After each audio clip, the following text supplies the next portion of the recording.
আজ শুক্রবার, কর্মব্যস্ত মানুষের সাপ্তাহিক ছুটির দিন। রোদ ঝলমলে সুন্দর একটি সকাল। তবে সুন্দর শব্দটা বড়ই আপেক্ষিক, কারণ সব সুন্দর সবার জন্য সুন্দর হয়ে আসে না।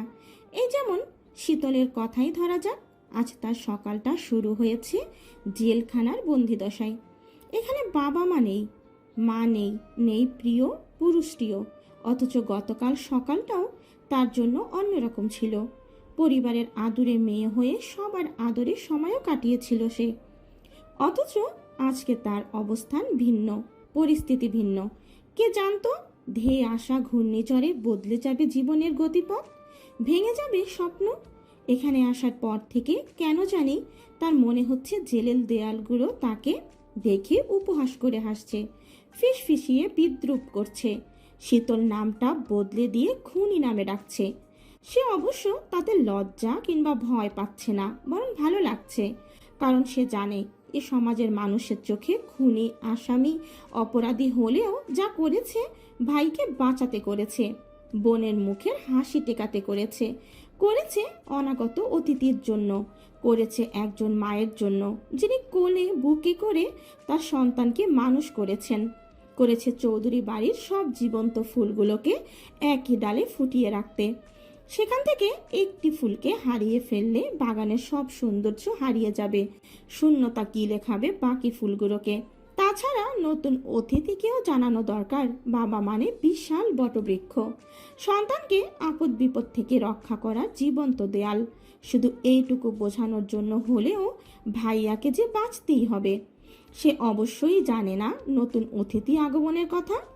শুধু সেই না, বাড়ির কেউই জানে না। শীতল নিজেও জানতো না। যদি না পরশু রাতে বোনের কাছে শুতে যেত। শুদ্ধ না থাকলে কেন জানি ঘুম আসে না তার। একা শুলে আবল তাবল কী সব চিন্তা মাথায় ঘুরপাক খায়। চোখের সামনে নীল রঙা দুটো চোখ ভাসতে থাকে।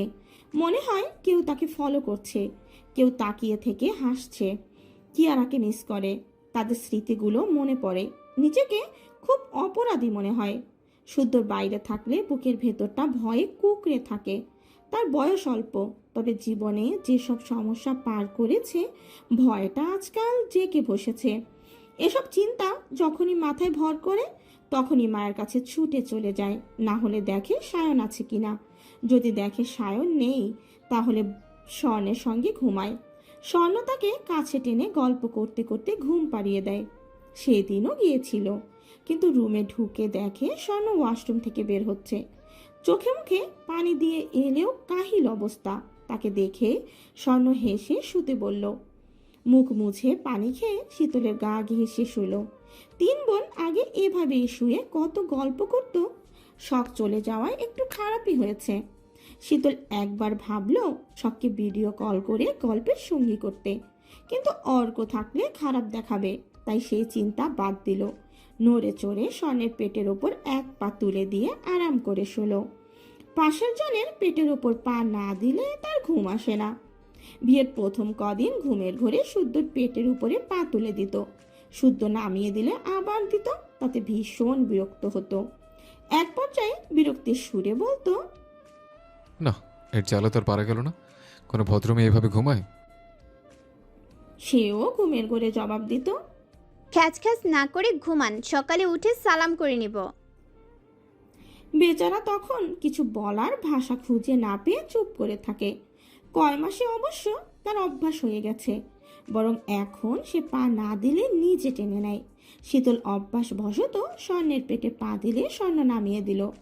গল্প করতে করতে আবার পা দিলে আবারও নামিয়ে দিল। এক পর্যায়ে সে ব্যাপারটা খেয়াল করে মুখ বেজার করে বলল, আপু, তুই বড় জায়ের মতো ব্যবহার করছিস কেন? একটু পা দিলে কি আর এমন হবে?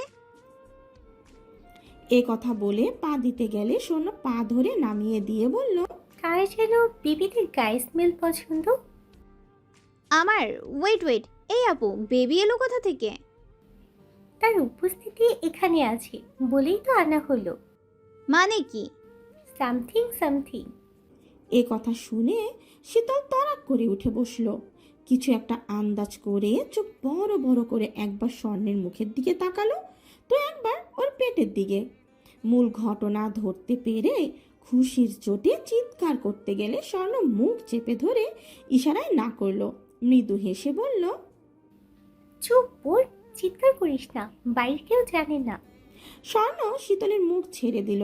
ছাড়া পেয়ে শীতল বোনকে জড়িয়ে ধরে অভিনন্দন জানিয়ে বলল, আমাকে অভিনন্দন জানাবে না? তুইও কনসিভ? আরে না, আমি তো খালামণি হব। আসলে নাকি? তোমার হিটলার দেবর আগেই বলে দিয়েছে বাচ্চা কাচ্চা এখন না। তাকে যতটুকু চিনি ভুল করেও ভুল করবে না সে। ভাগ্য থাকলে আমাদের পরিকল্পনার বাইরেও অনেক কিছু ঘটে। তবে ভাইয়া যখন বারণ করছে তাহলে জেনে বুঝে করছে। আগে পিরিয়ডের সমস্যা ছিল, এখন আছে। ভাবছি আরেকবার ডাক্তারের কাছে যাব। আচ্ছা আপু, সুখবরের কথা ভাইয়া জানে? স্বর্ণ না বোধক মাথা নাড়ল, অর্থাৎ জানে না। কদিন যাবৎ শরীর বেশি খারাপ হওয়ায় ইউরিন টেস্ট করেছিল, পজিটিভ দেখে বিশ্বাসই করতে পারেনি। পরে ব্লাড টেস্ট করে রিপোর্ট পেয়েছে আজ সন্ধ্যার পর। সায়ন আগেই জানিয়েছে আজ রাতে ফিরবে না, ফিরলে আগামীকাল দুপুরে। আর ফোনে জানাতে ইচ্ছে করেনি। কিছু মুহূর্তের জন্য অপেক্ষা করাটা উত্তম। সত্যি বলতে তার মনে হয়েছে ফোনের থেকে মুখোমুখি দাঁড়িয়ে বলার আনন্দটুকু অন্যরকম। সে ফিরুক, ফেরা মাত্রই সায়নের মুখোমুখি দাঁড়াবে। তারপর প্রেগনেন্সি কিট আর ব্লাড রিপোর্টটা হাতে ধরিয়ে দেবে। তারপর দেখার পালা শাহরিয়ার চৌধুরী কি করে, কিভাবে নেয় খবরটা। হয়তো কথা বলা ভুলে যাবে, নয়তো খুশিতে তাকে জড়িয়ে ধরে কেঁদে ফেলবে। তার মানুষটা আবার একটু অন্যরকম। অন্যরকম বলতে দুঃখ পেলে হাসতে পারে, খুশির সময় কাঁদতে পারে। এসব নিয়ে কথা বলতে বলতে স্বর্ণ ঘুমিয়ে গেল, কিন্তু খুশির চোটে শীতলের চোখে ঘুমই এলো না। সে নিঃশব্দে উঠে স্বর্ণের গায়ে কাঁথা টেনে 4-5টাও বালিশ দিয়ে ঘিরে দিল, যাতে বোন গড়িয়ে না পড়ে যায়। এখন থেকে খুব সাবধানে থাকতে হবে। তারপর সে পা টিপে টিপে বেরিয়ে রান্নাঘরে গেল। নিজের খুশিটুকু উদযাপন করতে একটা মিষ্টি মুখে পুরে আরেকটা হাতে নিয়ে উপরে উঠে এলো। শুদ্ধের রুমে এসে আয়নার সামনে দাঁড়িয়ে নিজেকে দেখল। বাবাকে তার মতো হওয়ার সম্ভাবনা আছে? না হলে সবাইকে বলবে তার মতোই হয়েছে। কথা হচ্ছে খবরটা শুদ্ধকে দিতে মন চাচ্ছে, কিন্তু সায়ন যখন জানে না তখন আর কাউকে জানানো উচিত হবে না। আগে সায়ন ভাই জানুক, এরপর ঘটা করে সবাইকে জানাবে। তবে এই মুহূর্তে শুদ্ধকে একটু রাগানো যাক। এ কথা ভেবে সে বিছানায় হাত পা ছড়িয়ে শুয়ে পড়ল। মিটিমিটি হাসতে হাসতে শুদ্ধকে মেসেজ করলো, বাড়ি আসা হোক, এসে আমাকে বুকে জড়িয়ে ঘুম পাড়িয়ে দেওয়া হোক। পাক্কা 20 মিনিট পর শুদ্ধ রিপ্লাই এলো। দেরি হবে। মেসেজ দেখে শীতলের রাগ হলো। পরক্ষণে খুশিতে গদগদ হয়ে টাইপ করলো, আমার না বেবিদের গায়ের স্মেল খুব ভালো লাগে, আপনার ভালো লাগে না? মেসেজ দেখে শুদ্ধ ভ্রু কুচকে তাকিয়ে রইল। কিসের মধ্যে কি? ব্যাঙ্গাচি নিশ্চয়ই মুভি দেখেছে, নতুবা হঠাৎ বেবির কথা এলো কোত্থেকে? তবে এখন বেবি টেবি না, এক বেবিকে পেলে পুষে বড় করে বউ বানাতে প্রচুর ধকল গেছে তার। এখন সেই বেবির বেবি হলে জীবন শেষ। ঘরের বেবি আরও পুস্তার হোক, তার ঘুমানোর স্টাইল ঠিক হোক, নয়তো এই রিস্ক নেওয়া যাবে না। দেখা যাবে বেবির পেটের উপর পা তুলে দিয়ে অবস্থা খারাপ করে ফেলবে। এ কথা ভেবে সে কিছু টাইপ করার আগে শীতল টাইপ করলো, মিস করছি। রাত অনেক হয়েছে, ভুলভাল বকিয়ে ব্রেনকে কনফিউজ না করে ঘুমিয়ে পড়। ঘুমাবো এক শর্তে। কি শর্ত?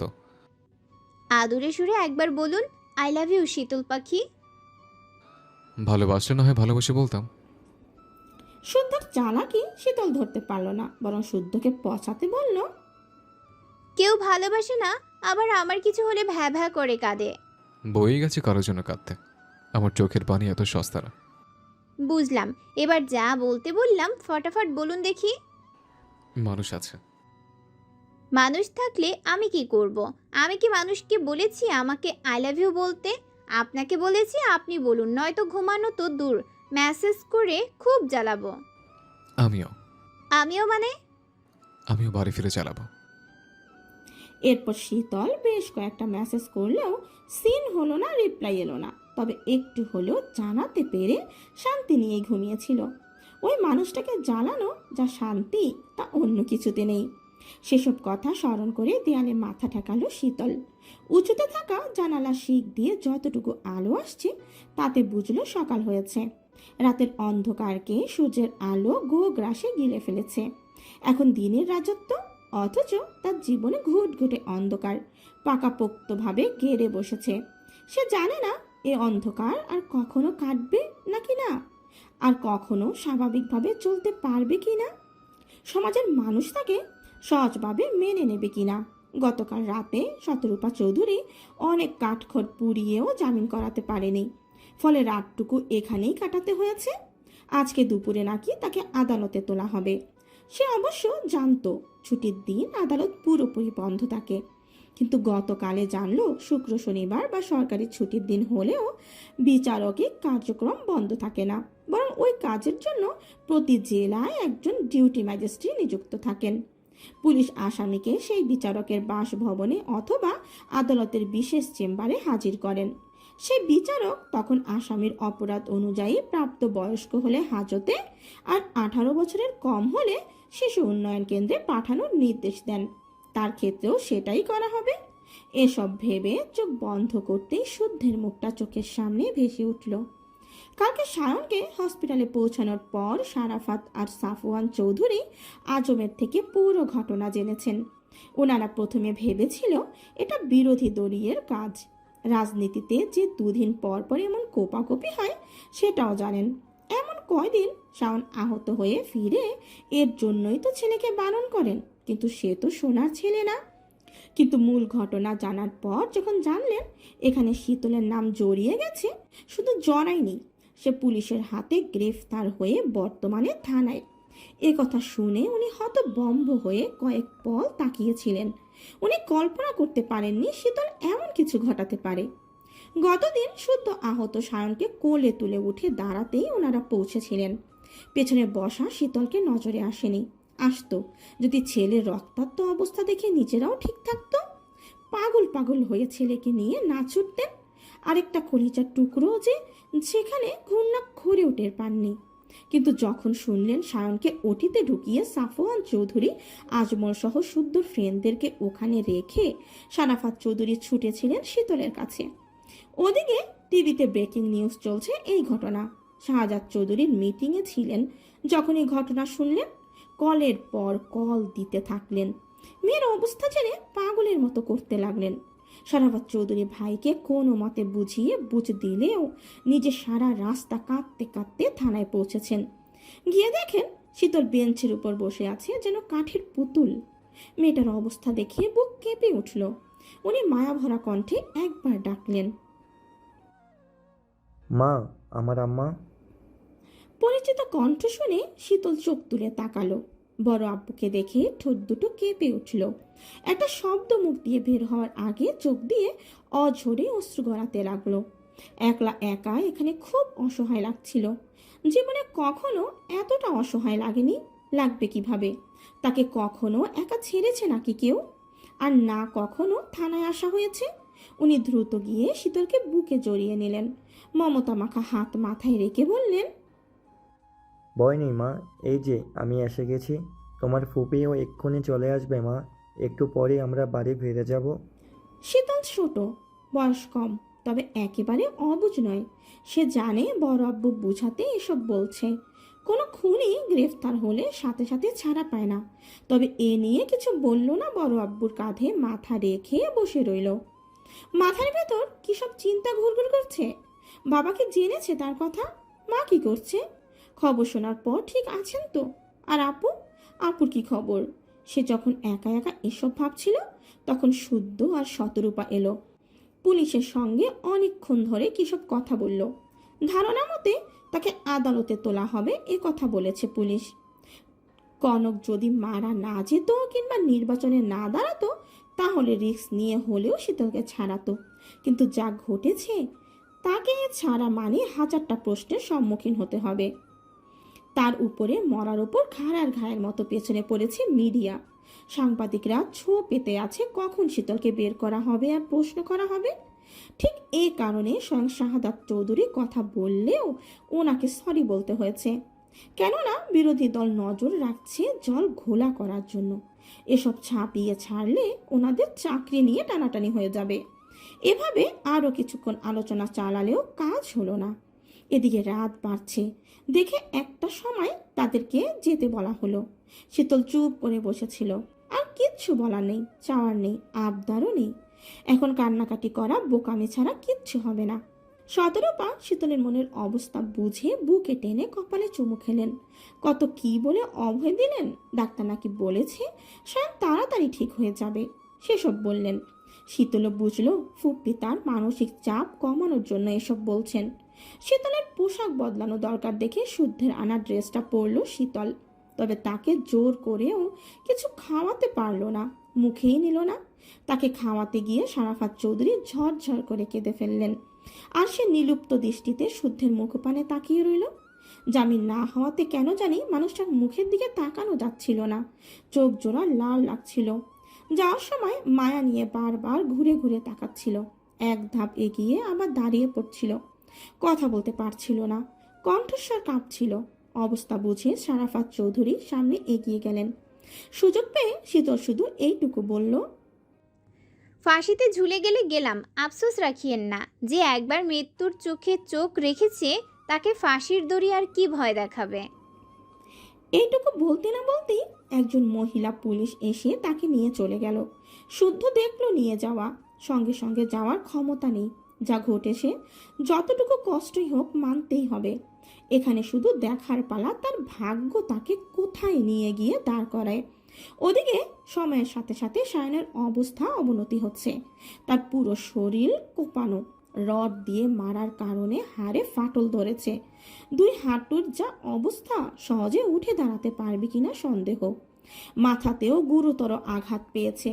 ধারালো ছুরি চালানোর ফলে গলার চামড়া কেটে তার শ্বাসনালীর একদম কাছে থেমেছে। আর এক চুল পরিমাণ নড়চড় হলেই A4 হয়ে যেত প্রধান ধমনী। শুদ্ধরা থানা থেকে বেরিয়ে আবার ছুটেছে হসপিটালে। ব্যাগ ব্যাগ রক্ত লাগছে। অর্ক, স্যান্ডি, হাসান, কামরান যখন যা লাগছে ছুটে নিয়ে দিয়ে আসছে। আজম চৌধুরী বাড়ি গিয়ে বাড়ির মেয়েদের এনেছে। সিতারা স্বর্ণের কাঁধে মাথা রেখে নিশ্চুপ হয়ে বসে আছে। স্বর্ণের মাঝে কোনো হেলদোল নেই। সে শুধু এক মনে ওটির লাল লাইটের দিকে তাকিয়ে আছে। সে জানে রাজনীতিতে এসব হয়, হবেই। তবে বেহায়া পুরুষটা তাকে বারবার বুঝিয়েছে রাজনীতিতে এসব স্বাভাবিক। কখনো যদি আহত হয় ভুলেও যেন মরা কান্না না করে। সেও মেনে নিয়েছিল তার কথা, তবে বলেও দিয়েছিল মার খাক, অসুস্থ হোক, তবে একেবারে পালানোর চেষ্টা যেন না করে। সে মানতে পারবে না, একদমই পারবে না। কারণ মাত্র কয়েক মাসের সংসারে মন ভরেনি। তার আরও সময় লাগবে, আরও ভালোবাসা লাগবে, আরও আদর লাগবে, সর্বোপরি সর্বদা তাকে পাশে লাগবে। সে কি ভেবেছে যে আসছে তার সব দায়িত্ব তাকে চাপিয়ে নিজের লেট গুছিয়ে পালিয়ে যাবে? এত সোজা মানবে না, কোনোভাবেই মানবে না। তাকে জানতে হবে তাদের মাঝেও আরেকজন আসতে চলেছে। ওই উন্মাদ পুরুষটাকে কেউ বাবা ডাকার জন্য চলে এসেছে। অনাগত প্রাণটার কোনো দোষ নেই, তবে সে কেন বাবাকে পাবে না? কেন তার আগমনের কথা জানার আগে কেউ পালিয়ে যাওয়ার পায়তারা এঁটেছে? বেহায়ার মতো করে ঠিকই বলতো, জান রে, শুদ্ধ আমার আগে বাসর ছেড়েছে, আমিও ওর আগে বাবা হব। এবার গো হারাবো ওকে, মিলিয়ে নিস। সেটাই হচ্ছে। তবে পালানো তারা কিসের? এসব না হয় বাদই থাকলো, কিন্তু তাদের কলিজার টুকরো বোনটা, চৌধুরী বাড়ির তোতা পাখিটা, সে তো খুনের ধার গাড়ে চাপিয়ে নিয়েছে। পবিত্র দুই হাতে রক্তের দাগ লাগিয়েছে, তার কি হবে? বোনের কষ্টকে সার্থক করতে হবে না? এসব ভেবে স্বর্ণ উঠে দাঁড়ালো। সারাদিনে বেশ কয়েকবার বমি করেছে, এখনো পেটের মধ্যে গুলিয়ে যাচ্ছে। সে ওয়াশরুমে গিয়ে বমি করতে লাগলো। পেটে কিচ্ছু নেই, খালি পেটে বমি করতে ভীষণ কষ্ট হচ্ছিল। মাথাটা ঘুরছে। স্বর্ণ বেসিন করে নিজেকে সামনে নিল। বেশ কিছুক্ষণ থম মেরে দাঁড়িয়ে থেকে চোখে মুখে পানি দিয়ে বের হলো। বের হতেই দেখে শুদ্ধ একটু দূরে দাঁড়িয়ে আছে। তখনও থরথর করে কাঁপছে সে। প্রেশার কি একেবারে নেমে গেল নাকি? এমন হচ্ছে কেন? সে বরাবরই শক্ত ধাঁচের, সহজে কষ্ট পায় না। তবে আজকে কেন উল্টো হচ্ছে? কেন দমটা আটকে আসছে?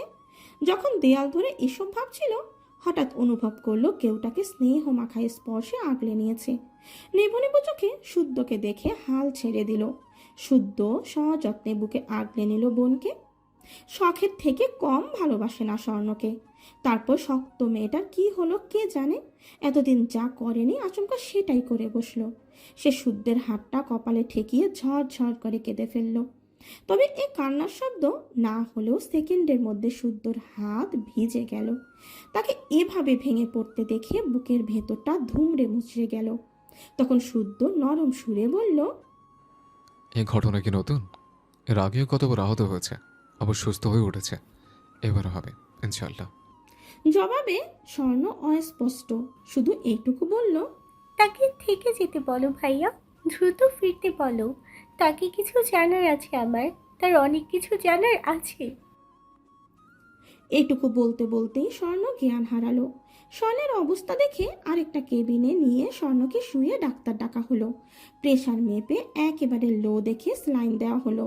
শুদ্ধ সিরাতকে স্বর্ণের কাছে বসিয়ে রেখে ওটির সামনে গিয়ে দেখে কান্নাকাটি বেঁধে গেছে। ডাক্তার নার্সরা ছোটাছুটি করছে। সায়নের অবস্থা আরো খারাপ। ডাক্তার অভিভাবককে ডাকলে শুদ্ধ নিজেই গেল ডাক্তারের চেম্বারে, কারণ সারাফাত চৌধুরীর প্রেশার বেড়ে গেছে অলরেডি। দরদর করে ঘামছেন। ওনাকে টানাটানি করা আর ঠিক হবে না। শুদ্ধ ডাক্তারের সঙ্গে কথা বলতে গেলে ডাক্তার বলল, ইয়াংম্যান, মনকে শক্ত করো। স্যার, ভনিতে না করে যা বলে সরাসরি বলুন। পেশেন্ট ধীরে ধীরে রেসপন্স করা ছেড়ে দিচ্ছে। সরি টু সে, পেশেন্টের অবস্থা দেখে এইটুকু বলতে পারি সে রিকভারি করবে না। নিজের মনকে শক্ত করো। বাইরের দেশে আয়ু না থাকলে পৃথিবীর যে প্রান্তে ভাইকে নিয়ে যাও, কাজ হবে না। তবে আমি বলবো তাকে নিয়ে আর টানা হাসরা না করাই ভালো। শুদ্ধ আরো কিছু নিয়ে আলোচনা করে বেরিয়ে এলো, তবে কাউকেই এ ব্যাপারে কিচ্ছু বলল না। নিজের মধ্যে সংগোপনে এটাও চাপিয়ে রাখলো। রাতটুকু সেভাবেই কাটলো। সকালবেলা শুদ্ধ মেয়েদেরকে বাড়ি পাঠিয়ে দিল। হসপিটালে শুধু অর্ক, আজম, শুদ্ধ থাকলো। ঘণ্টাখানেক পর কামরান, হাসান আর স্যান্ডি আসলো। অর্ককে জোর করে পাঠানো হলো, তবে আজম আর শুদ্ধ এক চুলো নড়ল না। দুজনই ঠায় সেখানে দাঁড়িয়ে রইল। আজ দুপুরে শীতলকে আদালতে তোলা হবে, শুদ্ধকে যেতে হবে। তাই বারবার সবাইকে সাবধানে থাকতে বলে দূর থেকে একবার ভাইকে দেখে বাড়ির পথে রওনা হলো। তার গায়ে এখনো ভাইয়ের রক্তমাখা টি শার্ট। বাড়ি ফিরে ফ্রেশ হয়ে ছুটবে শীতলের কাছে। আজ সঙ্গে গাড়ি বা বাইক না থাকায় সিএনজি করে এলো। সায়নের পার্টি অফিসের সামনে ছেলেপুলেকে জটলা করে বসে থাকতে দেখে নামলো। এ ছেলেগুলোকে কিছু বলা দরকার। তাকে দেখে ছেলেগুলোই দাঁড়িয়ে গেল। মলিন মুখে সালাম দিল। শুদ্ধ ঠোঁটে মলিন হাসি এঁটে সালামের জবাব দিয়ে সবার উদ্দেশ্যে বলল, সব ঠিক হয়ে যাবে ইনশাল্লাহ। সকালে নাস্তা করেছিলে তোমরা? না ভাই। বলো কি, এখন বাজে 11:30। এ কথা বলে ওয়ালেট থেকে টাকা বের করে একজনের হাতে দিয়ে বলল সবাই মিলে নাস্তা করে নিতে। তারপর বলল, নাস্তা করে গায়ে জোর বাড়ো, জরুরি কাজ ছাড়তে হবে তো নাকি? কি কাজ ভাই? তবে যে কাজ দেব করতে পারলে জনপ্রতি 1টা করে টাকিলা। আদার্স অপশনও আছে। আমরা প্রস্তুত ভাই। শুদ্ধ মৃদু হাসলো। তারপর সময় দেখে তাদেরকেও সাবধানে থাকতে বলে রাস্তা পার হলো। রাস্তার ওপাশে রবির একটা ঘর তুলেছে। সেটা বর্তমানে তার অফিস। রবির আপাতত কোনো প্রতিবন্ধী নেই দেখে তার মুখের হাসি সরছেই না। কনক 3 হাত মাটির নিচে, আর সায়নের যা অবস্থা আশা করা যাচ্ছে খুব তাড়াতাড়ি তার জানাজায় শরিক হতে হবে। এই কনকটা এমন দুষ্ট, সায়নকে জবাব করতেই নাকি গলায় ছুরি চালিয়েছে। সায়ন আগে যেমন অন্যের গলায় ছুরি চালাতো ঠিক সেভাবে। ভালোই হয়েছে, সব আপদগুলো একসাথে বিদায় হয়েছে। এই খুশিতে সায়নের পার্টি অফিস ভাঙার প্ল্যান করে ফেলেছে, কিন্তু সায়নের দলের ছেলেরা ওখান থেকে এক ধাপ সরছে না। আজব নেই এই সুযোগ ভেঙে ফেলার। এসব নিয়ে আলোচনা করতে করতে খেয়াল করলো শুদ্ধ হেঁটে কোথাও থেকে ফিরছে। থানায় পুলিশের থেকে জেনেছে শীতলের জামিন হয়নি, আজ আদালতে তুলবে। একথা শুনে তো তাদের খুশি দ্বিগুণ হয়ে গেছে। মেয়েটাকে আলাবোলা ভাবতো, কিন্তু সেই খেল দেখালো, তাতে তার লাভও হয়েছে। তবে এখন একটু মজা নেওয়া যায়। বিপদে পড়া শত্রুকে এমন হাবুডুবু খেতে দেখে কার না ভালো লাগে। নিজেরা এসব নিয়ে আলোচনা করে শুদ্ধকে শুনিয়ে শীতলকে ইঙ্গিত করে সাউন্ড বক্সে গান ছেড়ে দিল। রবির দলের ছেলেপুলেরা নিজেরাও গলা মিলিয়ে গাইতে শুরু করলো। শুদ্ধ দাঁড়িয়ে গেল, বুঝতে বাকি রইল না রবির খোঁচাটা। তবে পেছনে তাকিয়ে দেখার প্রয়োজন মনে করল না। সব হিসাব পাই টু পাই বুঝিয়ে দেয়া হবে। শুধু খারাপ পরিস্থিতি সামলে উঠুক, তারপর না হয় বাংলা সিনেমা দেখার মজা রাজকীয়ভাবে সেলিব্রেট করা যাবে। দুপুর 2:30। জুম্মার নামাজ শেষ। শীতলের বয়স যেহেতু কম, তাই তাকে সরাসরি আনা হয়েছে শিশু আদালতে, যেটা সাধারণ আদালতের চেয়ে সম্পূর্ণ আলাদা। এখনকার পরিবেশ এমনভাবে তৈরি করা যাতে শিশু কিংবা কিশোর ঘাবড়ে না যায়, ভয়ে নিজেকে অপরাধী অনুভব না করে। তাতে তারা মানসিকভাবে ভেঙে পড়ে। মূলত তাদের কথা চিন্তা করে এভাবে সাজানো। শীতল এসে দোতলার করিডোরে রাখা একটা বেঞ্চের উপর বসে আছে। উদাস দৃষ্টিতে তাকিয়ে আছে রাধাচূড়া গাছের একটি ডালে। সেই গাছে একটি কাকের বাসা দেখা যাচ্ছে। বাসায় দুটো ছানা। একটু পরে একটি কাক এসে বাচ্চাদের মুখে মুখ দিয়ে আহার করাতে লাগলো। কিছু একটা মুখে নিয়ে দুটো ছানার মুখে দিচ্ছে। বাচ্চা দুটো খাচ্ছে। নিচু স্বরে ডাকছে নিজ স্বরে। তখন আরেকটা কাক এসে মুখে করে আরেকটা ফল বাসায় রেখে চলে গেল। এই কাকটি কি ছানাদের বাবা? মা খাওয়াচ্ছে, বাচ্চারা খাচ্ছে, আর বাবা খাবার জোগান দিচ্ছে। দৃশ্যটুকু দেখে শীতলের বুকের ভেতরটা হু হু করে উঠল। চোখের কোণা আপনা আপনি ভিজে উঠল। সে ঝটপট মুখ ফিরিয়ে নিল। বাবা মায়েরা বোধহয় এমনই হয়। সন্তান যেমন হোক, বুকে আগলে রাখার ক্ষমতা শুধুমাত্র বাবা মায়েরই আছে। বলতে লজ্জা নেই, সেও ভীষণ মিস করছে বাবা মাকে, তার পরিবারকে। ইচ্ছে করছে মায়ের বুকের ভেতর গুটিয়ে যেতে, কিন্তু মা আসেনি কেন জানে না। সে আশেপাশে আরেকবার খুঁজেও পেল না। তার মা এতটা পাষাণ না, যতই মারুক বকুক গালি দিক পরে ঠিক আগলে নেয়। তবে কি তার মা মুখ ফিরিয়ে নিল, নাকি অন্য কিছু? বোন ঠিক আছে তো? এসব ভেবে শীতল ভেতরে ভেতরে অস্থির হলেও কোনো জবাব পেল না। তবে জানতে হলে শতরূপা কিংবা শুদ্ধর সঙ্গে আগে কথা বলতে হবে। সে আসার আগে শুদ্ধ আর শতরূপা এসেছে এখানে। চোখাচোখি হলেও কথা হয়নি তাদের সাথে।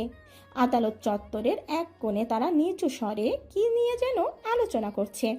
দুজন উকিল কাগজ খুলে কী সব যেন দেখাচ্ছে।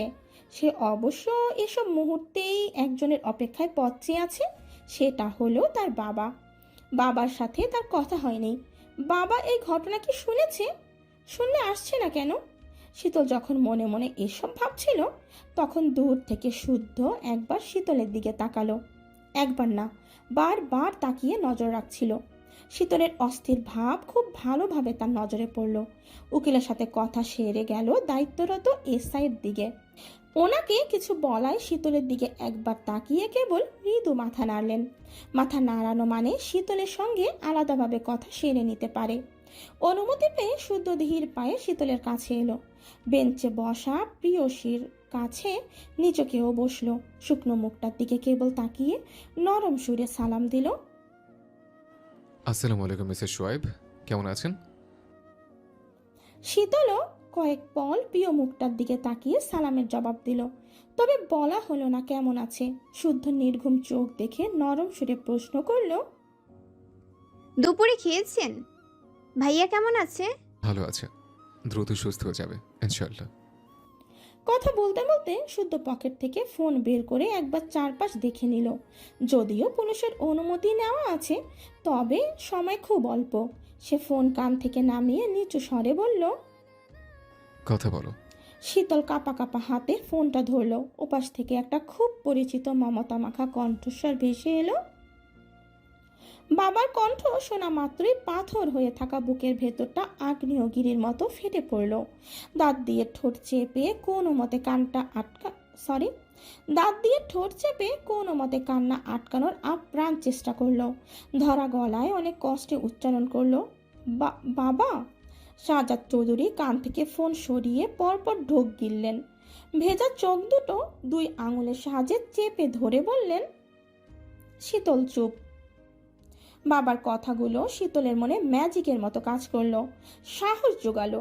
টিভিতে দেখা আদালত আর আদালতে এসে বসে থাকা দুটো ভিন্ন জিনিস, ভিন্ন অভিজ্ঞতা। সে ফোনটা একটু শক্ত করে ধরে কম্পিত সুরে ফিসফিসিয়ে বলল, বাবা এসো, একটু তাড়াতাড়ি এসো প্লিজ। সময় যেহেতু কম তাই শাহজাদ চৌধুরী দ্রুত কথা শেষ করলেন। শীতল শুদ্ধকে ফোনটা ফিরিয়ে দিল। শুদ্ধ শীতলকে উঠিয়ে পিলারের পেছনে দাঁড়ালো। দায়িত্বরত পুলিশ দেখেও কিছু বলল না, বরং বুঝলো কিছু, তাই দৃষ্টি সরিয়ে নিল। শুদ্ধ শীতলকে বুকে জড়িয়ে নিয়ে কপালে চুমু এঁকে বলল, চোখে পানি কেন? বলেছি না, যতক্ষণ আমি আছি ততক্ষণ ভয় নেই। শীতলের চোখের কোণা বেয়ে অঝরে জল গড়িয়ে গেল। কেঁপে উঠল ওষ্ঠজোড়া। ভেজা সুরে বলল, খাননি কেন আপনি? কি ভেবেছেন আপনার মিথ্যে আমি ধরতে পারবো না? শুদ্ধ মৃদু হাসলো। যত্ন করে চোখ জোড়া মুছে দিল। কি করে বোঝাবে যে গলা দিয়ে কিছুতেই খাবার নামবে না? সম্ভবই না। সে প্রসঙ্গ চেঞ্জ করতে বলল, গিয়ে খাবো। এবার আমি কিছু কথা বলি ম্যাম, একটু মন দিয়ে শুনুন। হুম। এখন আমাদেরকে ভেতরে যেতে হবে। ভেতরে একজন ম্যাজিস্ট্রেট থাকবে। ওনাকে দেখে ঘাবড়ে যাওয়ার কিছু নেই। মনে করবে স্কুল কলেজে যেমন বড় স্যারের মৌখিক পরীক্ষা নেন, এটা তেমনই একটা পরীক্ষা। তাড়াহুড়োর দরকার নেই, ধীরে ধীরে কথা বলবে। ভয় লাগলে বুক ভরে একটা শ্বাস নেবে লম্বা। এইটুকু বলে শুদ্ধ থামলো। শীতলের চুলগুলো একটু গুছিয়ে দিয়ে আবার বলল, সত্যি বলতে ভয় নেই। সত্য বললে মানুষের বুক কাঁপে না। শুধু মনে রেখো, তুমি যা করেছো তোমার ভাইকে বাঁচানোর জন্যই করেছো। উনি যা জিজ্ঞেস করবে এক কথায় উত্তর দেবে। বেশি কথা বললে মানুষ খেয়েই হারিয়ে ফেলে। ওখানে নানান প্রশ্ন উঠবে। এমনও হতে পারে আমাকে নিয়ে কথা উঠতে পারে, আমাদের বিয়ে নিয়ে কথা হতে পারে। চুপ করে শুনবে। যেইটা বলুক রেগে তর্ক না করা যাবে না। সব জায়গায় রাগ জেদ দেখাতে নেই। আর হ্যাঁ, ওখানে গিয়ে ভুলেও কাঁদবে না। আবেগ নিজের একান্ত ব্যক্তিগত। এইটা সবাইকে দেখাতে নেই। দেখালে দুর্বল ভাববে। যা বলবে বিনয়ের সাথে মাথা উঁচু করে দৃঢ় স্বরে বলবে। তাহলে উনি ভাববে যা বলছো সত্যি বলছো। সত্যের স্বর সবসময় উঁচু হয়। আপনি থাকবেন না? শুদ্ধ নিজের কথা শেষ করে শীতলের ঘামাক্ত মুখটা মুছে দিল। মাথার ওড়না টেনে দিতেই পুলিশের গলা খাকারি দিয়ে বুঝলো সময় শেষ। শুদ্ধ পুলিশ সদস্যের ইশারায় শীতলকে নিয়ে ম্যাজিস্ট্রেটের কামরায় প্রবেশ করলো। শীতল চোখ বুলিয়ে নিল। দোতলার একদম কোণের কক্ষটি ম্যাজিস্ট্রেটের খাস কামরা। ছুটির দিন বিধায় করিডোরগুলোতে ভিড় নেই, তবে ম্যাজিস্ট্রেটের কক্ষের সামনে পুলিশের কড়া পাহারা। ঘরের ভেতরটা বেশ ছিমছাম, তবে গাম্ভীর্যে ভরা। রুমের মাঝখানে বিশাল এক মেহগনি কাঠের টেবিল। টেবিলের ওপর সারিবদ্ধভাবে সাজানো ফাইল, অন্য পাশে পেন হোল্ডার এবং একটি কাচের ওয়ালপেপার। টেবিলের ঠিক ওপরে বাংলাদেশের জাতীয় প্রতীক সংবলিত ছোট্ট ডেস্কটপ ফ্ল্যাগ স্ট্যান্ড। দেয়ালের এক পাশে সারিবদ্ধ বুক সেলফ, সেখানে মোটা মোটা আইনের বই। এক কোণে থাকা বড় জানালার এক পাল্লা খোলা, সেখান থেকে বাইরের রাধাচূড়া গাছের একটি ডাল দেখা যাচ্ছে। দেয়াল জুড়ে টাঙানো বঙ্গবন্ধু শেখ মুজিবুর রহমান এবং বর্তমান রাষ্ট্রপতির ছবি। সে আরেকটা জিনিস খেয়াল করলো, সাধারণ আদালতের মতো এখানে উঁচু কাঠ গড়া বড় ডগ বা বিচারকের জন্য উঁচু আসন নেই। ম্যাজিস্ট্রেটের বড় রিভলভিং চেয়ারটির ঠিক উল্টো পাশে তিনটি কাঠের চেয়ার। এক পাশে ছোট একটি সোফা রাখা, সম্ভবত আগত বিশেষ অতিথিদের জন্য। সে এক নজরে এসব দেখে টেবিলের ও পাশে থাকা ম্যাজিস্ট্রেটের দিকে তাকালো। বয়স 50-এর কাছাকাছি। ম্যাজিস্ট্রেট মহোদয় কিছু একটা লিখছিলেন। কারো উপস্থিতি অনুভব করে কলমটি রেখে চশমা খুলে টেবিলের ওপর রাখলেন। ঠোঁটে হাসি এঁটে বললেন, একদম সাবলীলভাবে কথা শুরু করলেন উনি, যাতে মেয়েটা ঘাবড়ে না যায়। যদিও এটা একটা কৌশল জানলে সামনের মানুষকে খুব সহজে বশে আনা যায়, খুব সহজে পেটের কথা বের করা যায়। বাচ্চারা তো এটাতেই কাবু। মেয়েটার বয়স কম, আইনের চোখে এখনো বাচ্চাই। ওনার কথার প্রেক্ষিতে শীতল সালাম দিয়ে বিনয়ী সুরে জবাব দিল, আমার নাম সুবহানা চৌধুরী শীতল। জি স্যার। উনি এভাবে আরও দু একটা কথা বললেন যাতে শীতল সহজ হয়, বুঝে যে এখানে ভয় পাওয়ার কিছু নেই। এরপর ধীরে ধীরে কথা তুললেন। শীতল অবাক হয়ে তাকালো। উনি জানলো কিভাবে? তখন তো করিডোর ফাঁকা ছিল। তবে বুঝতে বাকি রইল না এখানে সব কিছু তীক্ষ্ণ নজরে নোট করা হয়। তাই সে নিচু স্বরে বলল, ভালো লেগেছে, মা তো এমনই হয়। ঠিক বলেছ। আচ্ছা মা, তুমি কি জানো তোমার মা আজকে কেন আসতে পারেনি? উনি খুব অসুস্থ। কেন জানো? কারণ মা তোমাকে খুব ভালোবাসে।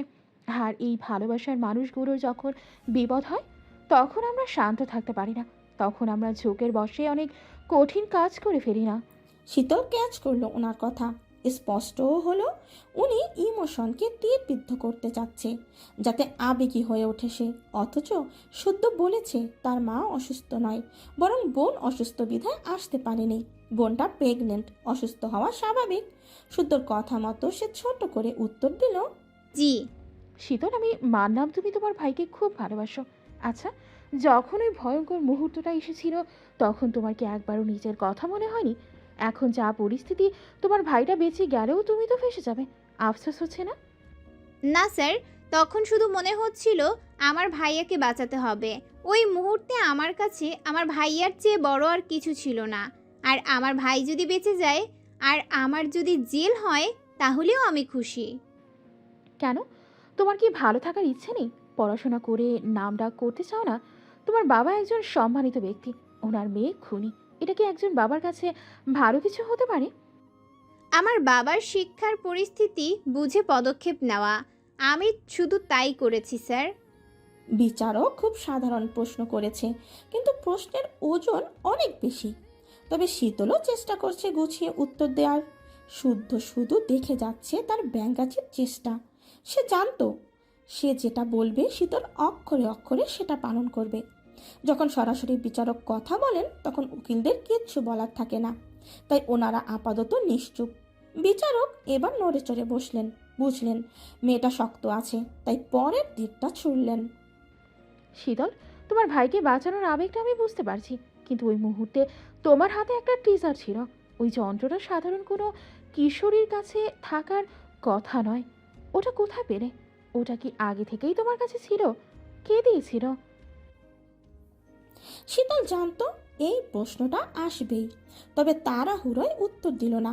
চুপ রইল দেখে বিচারক আবার বললেন, ওটা কি সায়নের ছিল নাকি তুমি নিজের নিরাপত্তার জন্য ওটা সংগ্রহ করেছিলে? আর সেটার ব্যবহার করার সাহস বা কৌশল কোথা থেকে শিখলে?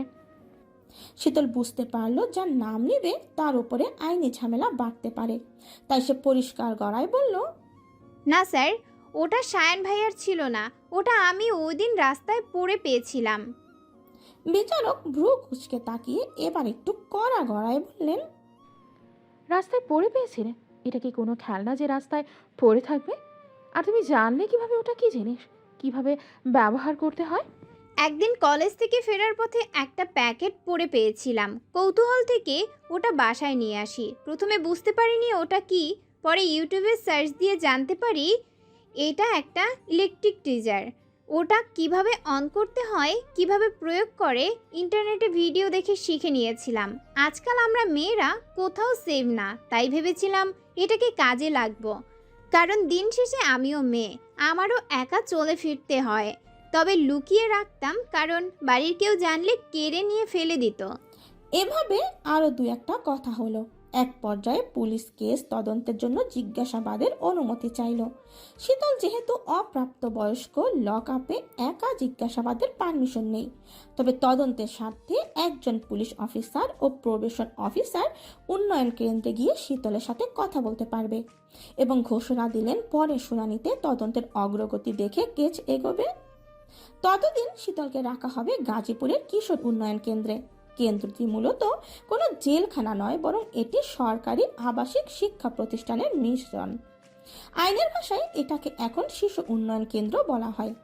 অতঃপর বিচারকের নির্দেশ অনুযায়ী শীতলকে গাজীপুরের কিশোর উন্নয়ন কেন্দ্রে পাঠিয়ে দেওয়া হলো। ঠোঁটে ধরা সিগারেটে পরপর কয়েক টান দিয়ে হাসল সিদ্দিক। বারবার সায়নকে বলেছিল বাড়াবাড়ি না করতে, কিন্তু ছেলেটা কথা শুনলই না। ভাইয়ের কথার দল আলাদা করলো, নির্বাচনে দাঁড়ালো। তার ভাই শুদ্ধ কৌশলে তাকে দল থেকে বহিষ্কার করে ছাড়লো। কি ভেবেছে শুদ্ধ? সে জানতে পারবে না ভাইকেই শুধু রাজনীতির মাঠে একা রাজ করাবে? এত সোজা। আর সায়নের এত জোর কেন?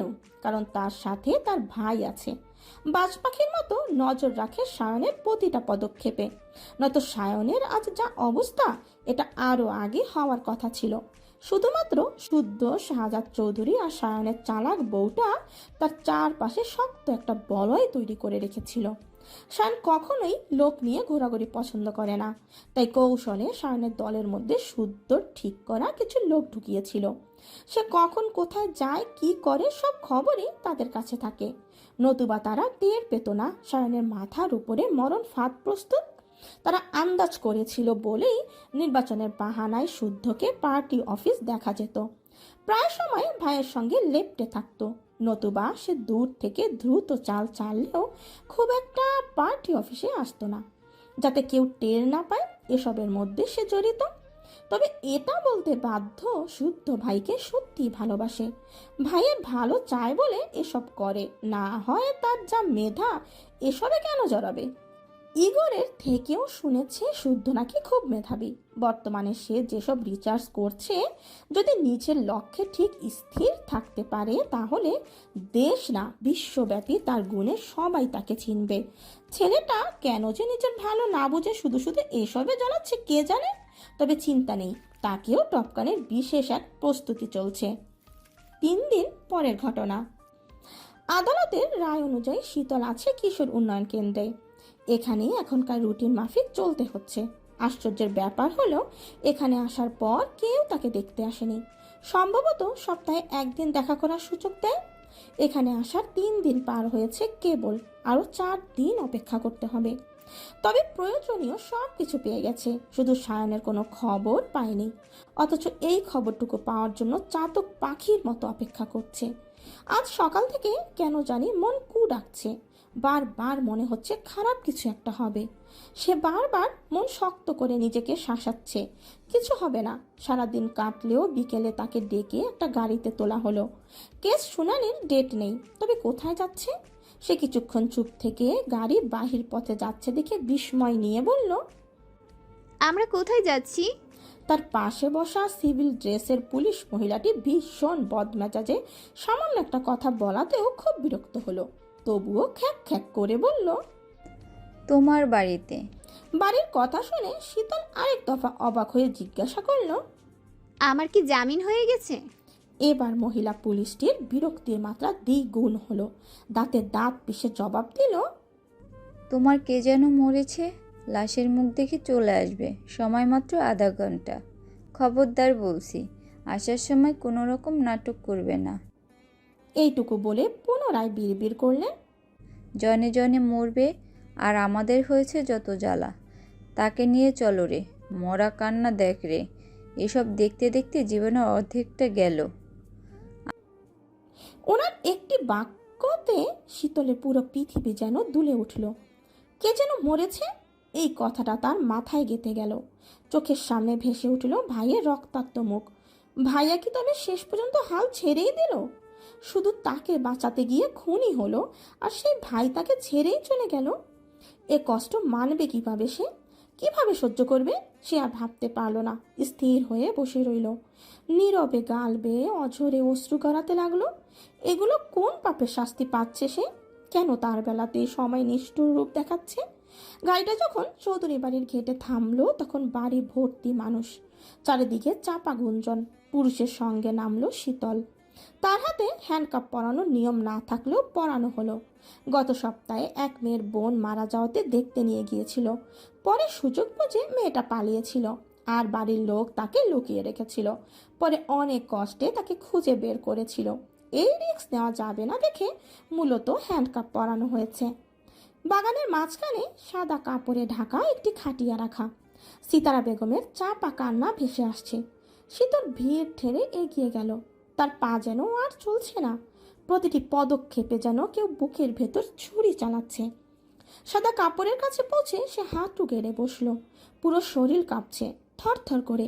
বাড়ির ভেতর খবর চলে গেছে শীতল এসেছে। খবর পেতেই সব দৌড়ে এসে তাকে জড়িয়ে নিল বুকে। সাম্য, সৃজন, ঐশ্বর্য জড়িয়ে ধরল। কি করুণ সুরে কাঁদছে তারা। ওদের কান্নার শব্দে চারপাশ যেন থমকে গেছে। শরাফত চৌধুরী সাফওয়ান চৌধুরীর মাথা নিচু করে দাঁড়িয়ে আছেন, নীরবে কেঁদে যাচ্ছে। স্বর্ণকে দেখা গেল দেয়ালে মাথা ঠেকিয়ে পাথর হয়ে বসে আছে। তার দেহে যেন প্রাণ নেই, তার সমস্ত শক্তিটুকু কেউ যেন শুষে নিয়েছে। সে বোনের দিক থেকে সরিয়ে তাকালো খাটিয়ার দিকে। ভাইয়াকে জিজ্ঞাসা করবে কেন ফাঁকি দিল। পরিস্থিতি যা ছিল সে পারেনি ভাইকে আঘাত পাওয়া থেকে বাঁচাতে, তাই বলে সবাইকে ছেড়ে চলে যেতে হবে? এত নিষ্ঠুর কবে হলো তার সায়ান ভাই? এর জবাব তাকে দিতেই হবে। এ কথা ভেবে সে ধীরে ধীরে সাদা কাফনের একটা কোণা ধরল। বুকের ভেতর তখন প্রলয় চলছে, চোখে ঝরছে নোনা জল। কাফনের কোণা টানতে নিষ্পাপ মুখটা ভেসে উঠল চোখের সামনে। শীতলের মুখ দিয়ে কোনো শব্দই বের হলো না, গলার স্বরও যেন নিজের অজান্তেই স্তব্ধ হয়ে গেল। সে অবিশ্বাস্য চোখে তাকিয়ে মানুষটার বুকের ওপর হাত রাখলো। নিজের সঙ্গে এক প্রকার যুদ্ধ চালিয়ে কোনো মতে একটি শব্দই উচ্চারণ করলো। বাবা। কাফনের কোণা টানতে নিষ্পাপ মুখটা ভেসে উঠল চোখের সামনে। শীতলের মুখ দিয়ে কোনো শব্দই বের হলো না, গলার স্বরও যেন নিজের অজান্তেই স্তব্ধ হয়ে গেল। সে অবিশ্বাস্য চোখে তাকিয়ে মানুষটার বুকের উপর হাত রাখলো। নিজের সঙ্গে এক প্রকার যুদ্ধ চালিয়ে কোনো মতে একটি শব্দই উচ্চারণ করলো। প্রাণপ্রিয় বাবাকে দেখে শীতল হতবম্ব চোখে তাকিয়ে রইল। বাবার কি হলো? এভাবে শুয়ে আছে কেন? 3 দিন আগে না ফোনে কথা হলো? কত কি বলে তাকে বুঝিয়ে দিল, দ্রুত আসার প্রতিশ্রুতি দিল। তাহলে এসব কি? সে বিড়বিড় করে বলল, চিটিং হচ্ছে বাবা, এটা কিন্তু কথা ছিল না। এ কথা বলে একটু কাছে ঝুঁকে বাবার গাল ধরতে ভেজা অনুভব করলো। চোখের সামনে এনে দেখে রক্ত। মাথা থেকে চুইয়ে চুইয়ে কান বেয়ে রক্ত আসছে। রক্ত কেন? কোথায় ব্যথা পেয়েছে বাবা? ভাইয়ের রক্তের দাগও তো মোছেনি, এর মধ্যে বাবারও। আর প্রাণপ্রিয় বাবা না কিছুক্ষণ আগে মিশনে গিয়েছিল। যাওয়ার আগে তাকে কথা দিয়েছিল যেভাবে যাচ্ছে সেভাবেই ফিরে আসবে। 3 দিন আগেও কথা দিল দেশে ফেরা মাত্রই তার কাছে যাবে, সব সমস্যার সমাধা করে দেবে। বাবা সব সময় তার পাশে আছে। তবে কি বাবা মিথ্যে বলেছিল? কিন্তু বাবা তো কখনোই মিথ্যে বলে না। সে আর ভাবতে পারল না। আস্তে করে বাবার বুকে মাথা রাখতে গিয়ে টের পেল শক্ত কিছু সাদা ব্যান্ডেজ দিয়ে বাঁধা বাবার বুকে। ব্যান্ডেজ উতরে রক্ত ভেসে উঠেছে। না জানি বাবা কত ব্যথা পেয়েছে। সে আর সহ্য করতে পারল না, বাবার হাত আঁকড়ে ধরে চিৎকার করে কাঁদতে লাগলো। কি করুন সে কান্নার সুর! তার কান্নার শব্দে 4-5টা আরও ভারী হয়ে উঠল। সারাফাত চৌধুরী দৌড়ে এসে শীতলকে বুকে জড়িয়ে নিলেন। ঠিকই, কিন্তু এক শব্দ ব্যয় করে কিছু বলতে পারলেন না। মা বাবা মারা যাওয়ার পর 3 ভাই অনেক কষ্টে নিজেদের পরিবারকে সামনে রেখেছিলেন। দূরে থাকলেও ওনার সম্পর্ক আগের মতোই ছিল। শাহজাদ চৌধুরী 2 সন্তানের বাবা, তবুও এখনো আগের মতোই ওনাকে মান্য করে। একবার যদি মুখ ফুটে বলেন, শাহাদাত, এটা করলে কেমন হয়? ওনার বলতে দেরি, সে কাজ করতে দেরি হয় না। শীতলকে বুকে আগলে উনি চোখের পানি ছেড়ে দিলেন। চাকরির কারণে শীতল স্বর্ণ কখনোই বাবাকে কাছে পায়নি। স্বর্ণ বুঝদার, কিন্তু শীতল বরাবরই বাবা পাগল। মাঝে মধ্যেই আবদার করে বসে বাড়ি আসার জন্য, কিন্তু চাইলে তো আর যাওয়া যায় না। আবার মেয়ের কান্নাও সহ্য করতে পারে না। তখন ওনাকে ফোনে করে, ভাই আমার পাগলি মেয়েটা কাঁদছে, এইটুকু বলে চুপ করে যেতেই তখন উনি নিজে বুঝে নিতেন ওনাকে কিছু একটা করতে হবে। সেই অনুযায়ী বাড়ির সবাইকে নিয়ে হয় ঘুরতে বের হতেন, নয়তো বাড়িতে কোনো প্রোগ্রাম অ্যারেঞ্জ করতেন। আবার 3 মাস পার হয়ে গেলে যখন বলতেন কতদিন হলো বাড়ি আসবে না, ওনার কথা শুনে শাহজাদ চৌধুরী মলিন হাসতেন। উনিও বুঝে নিতেন ভাই দায়িত্বের কাছে বন্দী, আর এ দায়িত্ব কাঁধে নিয়ে গিয়েছিলেন মিশনে। আর ওনার মিশনে যাওয়া নিয়ে আপত্তি করার মতো যুক্তি ছিল না, কারণ শাহাদাত চৌধুরী শুনতেন না। মিশনে যাওয়া নিয়ে যদি কিছু বলতে হয় তাহলে বলা বাহুল্য বাংলাদেশ একটি স্বাধীন দেশ, আর এই স্বাধীনতাকে রক্ষা করতে যারা ঢাল হয়ে দাঁড়িয়ে আছেন বাংলাদেশ সেনাবাহিনীর বীর সদস্যরা। শুধু যে দেশের সীমানা তা নয়, জাতিসংঘ যখন কোনো দেশের শান্তি ফেরাতে রক্ষাকর্মী চায় তখন বাংলাদেশের সেনাবাহিনী বুক ভরা সাহস নিয়ে সবার আগে এগিয়ে যায়, সর্বদা প্রস্তুত থাকে। আমরা একটি ফুলকে বাঁচাবো বলে রক্ষা করি, ঠিক এই সংকল্পে। আর শাহাদাত চৌধুরী ছিলেন বরাবরই দক্ষ ও সাহসী এক অফিসার। তার কারণে মালির মতো দুর্গম এবং ঝুঁকিপূর্ণ মিশনের দায়িত্বে নিজের কাঁধে তুলে নিয়েছিলেন। প্রায় 21 দিন আগে 120 থেকে 150 জন সৈনিক নিয়ে তিনি রওনা দিয়েছিলেন মালির উদ্দেশ্যে। মালি হলো আফ্রিকার একটি দেশ। এটি সাহারা মরুভূমির বিশাল অংশ জুড়ে অবস্থিত। তবে অনেক বছর ধরে ভয়াবহ গৃহযুদ্ধ এবং বিদ্রোহী গোষ্ঠীদের অত্যাচারে জর্জরিত সেখানকার মানুষ। সেখানে শান্তি বলতে কিচ্ছু নেই, বরং বাতাসের চেয়ে বারুদের গন্ধ বেশি পাওয়া যায়। সাহারার উত্তপ্ত বালু যেমন শরীরের চামড়া পুড়িয়ে দেয়, তেমনি বছরের পর বছর চলা রক্তক্ষয়ী সংঘাত কত শত মানুষের স্বপ্নগুলোকে পুড়িয়ে ছাড়খাড় করে দেয়। শারাফাত চৌধুরী সহ ওনার পুরো টিম সেখানে অবস্থান করেছিলেন। সেটি ছিল সবচেয়ে ঝুঁকিপূর্ণ এলাকা। সেখানে চারদিকে শুধু বালু চর আর রুক্ষ পাহাড়ের সারি।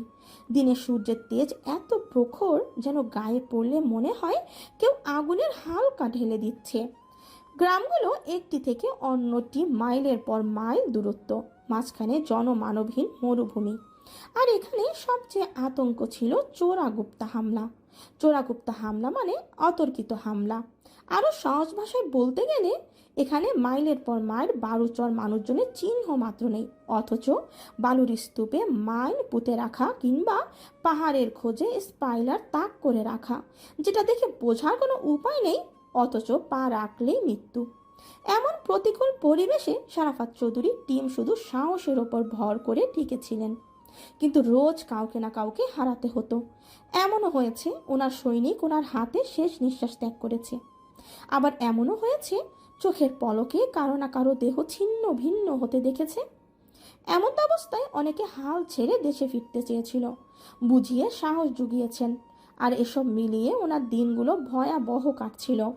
যদিও নিজেকে নিয়ে ভাবার কিছু ছিল না, কারণ পবিত্র ধর্মগ্রন্থ ছুঁয়ে একদিন কণ্ঠ ছেড়ে বলেছিলেন, সেই শপথের কথা স্মরণ করে ওনার এখন দুটো লক্ষ্য: হায়নাদের কাছে হার মানবে না, দ্বিতীয় সঙ্গে সৈনিকগুলোকে সহি সালামতে দেশে ফিরিয়ে নিয়ে যাবেন। এখানে এসে উনি টিমের সবার সঙ্গে খুব সাধারণভাবে মিশতেন। যখন দেখতেন সৈনিক হাল ছেড়ে দিচ্ছে বা ভয় পাচ্ছে, তখন কত রকমের গল্প শোনাতেন। সৈনিকরা খুব পছন্দ করত ওনার সঙ্গ। কিন্তু হঠাৎ দেশ থেকে আসা কলিজার টুকরো মেয়ের খবর শুনে চতুর মানুষটা ভেতর ভেতর কেন জানি মনোবল হারাচ্ছিলেন। নিজেকে বুঝিয়ে সম্মানিত পোশাকটির দিকে তাকিয়ে ব্যক্তিগত জীবনকে সাইডে সরিয়ে দিতেন। কিন্তু পোশাকের নিচে রক্তে মাংসে গড়া একটা শক্ত বুক ছিল। সেখানে যত্ন করে গাঁথা ছিল পরিবার নামক একটি দুর্বল কুঠির। বাড়ি থেকে দূরে থাকলেও অসীম ভালোবাসা যত্নে জমা রাখেন সেখানে। কিন্তু যখন দেখেন কলিজার টুকরো মেয়ে বিপদে পড়ে ওনাকে ডাকছে, আকুতি ভরা সুরে বলছে, বাবা এসো তাড়াতাড়ি প্লিজ। একদিন যাদের বুক দিয়ে আগলে রাখতেন, তারা বিপদে পড়ে সরাসরি ওনারই সঙ্গ চাচ্ছে, পাশে চাচ্ছে। বাইরের অপবাদ থেকে মুখ লুকাতে, বাবার ছায়ায় মুখ লুকাতে আকুতি জানাচ্ছে। আরেক সন্তান হসপিটালে মৃত্যুর সঙ্গে পাড়া লড়ছে। পরিবারের উপর দিয়ে একের পর এক বিপদের ঝড় ধেয়ে আসছে। এসব জেনে শুনে কতক্ষণ ঠিক থাকা যায় না। আর ঠিক না থাকাটাই ওনার জন্য কাল হয়ে দাঁড়ালো। নিজের মনোবলের ভিত নড়ে গেল। সেদিনের লোমহর্ষকর ঘটনা রোজকার মতো ওই মুহূর্তে ছিলেন সংঘর্ষের এক পর্যায়ে। রাস্তার বাম পাশে ছোট টিলার আড়ার থেকে ধোঁয়া উঠছে। ল্যান্ডমাইন বিস্ফোরণে প্রথম গাড়িটা ছিটকে পড়েছে রাস্তার ধারে। মুহূর্তের মধ্যে চারিদিকে স্তব্ধ। মেশিন গানের তপ্ত গুড়িতে পরিবেশ আরও ভয়াবহ রূপ ধারণ করেছে। তখনও বিদ্রোহীরা পাহাড়ের ধারে খাঁজে লুকিয়েছিল, নজর রাখছিল ওনাদের পথে। তবুও শাহাদাত চৌধুরী এক মুহূর্তের জন্য বিচলিত হলেন না, বরং সাহসী বজ্রকণ্ঠিতে হুকুম দিলেন। ওনার কথা মতো অন্যরা পজিশন নেয়। চারপাশে তখন ধুলোয় মেঘ আর বারুদের কটু গন্ধে ছড়াছড়ি। পরিস্থিতি তখন আরও ভয়াবহ রূপ ধারণ করেছে। এরপর চোখের সামনে ওনাদের আরও দুটো গাড়ি ল্যান্ড লাইনে উড়ে গেল। ওই গাড়িতে ছিল বাংলাদেশের বীর সন্তান রিফাত, জামিল, কাদের, মনির, কার্তিক, সবুজ, মিনার, রাতুল নামের বীর সৈনিক। এক মুহূর্তে তাদের শরীর ছিন্ন ভিন্ন হয়ে গেল। তাদের অবস্থা দেখে আরিয়ান ছলছল চোখে তাকালো শাহাদাত চৌধুরীর দিকে। একের পর এক বিস্ফোরণকালে তালা লাগানোর অবস্থা, সঙ্গে আছে LMGর গর্জন। শাহাদাত চৌধুরী আরিয়ানকে চোখের ইশারায় সাহস জুগিয়ে বজ্রকণ্ঠে পুনরায় আদেশ দিলেন, বাকি কথা শেষ করার আগেই হঠাৎ একটি বুলেট গেঁথে গেল ওনার বাম বাহুতে। ভিজে গেল বাহুর কাছের পোশাকটি। ওনার থেকে কয়েক হাত দূরে আরিয়ান ঘুমগাচ্ছে। ওর দুই পায়ে গুলি লেগেছে। চারিদিকে করুণ আর্তনাদ। পাহাড়ের খাঁজে বিদ্রোহীরা মাথা তুলতেই খুলি উড়িয়ে দেবে। একটা গুলি খেয়ে শাহাদাত চৌধুরী দমলেন না, বরং হাত থেকে ছিটকে পড়া ওনার M4 রাইফেলটা শক্ত করে ধরলেন। মনে মনে ওয়াদা করে নিলেন, প্রাণ গেলে যাক, তবুও এই হায়নাদের দমন করতেই হবে। সঙ্গে আসা নিজের একটা সৈনিককেও এখানে ফেলে যাওয়া যাবে না। নিজের ওয়াদা রাখতে রাখতে দেশে ফিরতে হবে, পরিবারকে বিপদ থেকে বাঁচাতে হবে। মনে মনে এসব ভেবে উনি সেকশন কমান্ডার ইশারায় জানালেন ফ্রাঙ্কিং করার জন্য।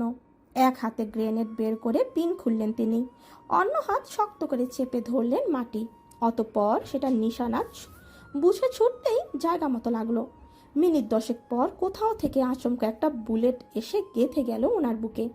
আরেকটা এসে লাগলো মাথার পেছনের দিকে। মাথায় বুলেট গেঁথে সেখান থেকেই গেল আর বুকটা, পিঠের মাংস থেতলে বেরিয়ে গেল। মুহূর্তেই মুখ থুবড়ে পড়লেন শাহাদাত চৌধুরী। আকাশ পানে একবার তাকালেন। দুফোঁটা অশ্রু গড়াতেই কানে প্রতিধ্বনির মতো বাজতে লাগলো, বাবা এসো, একটু তাড়াতাড়ি এসো প্লিজ। কিন্তু উঠে দাঁড়ানোর ক্ষমতা ওনার নেই। চোখের সামনে মৃত্যুর দূত। আর কি যাওয়া হবে?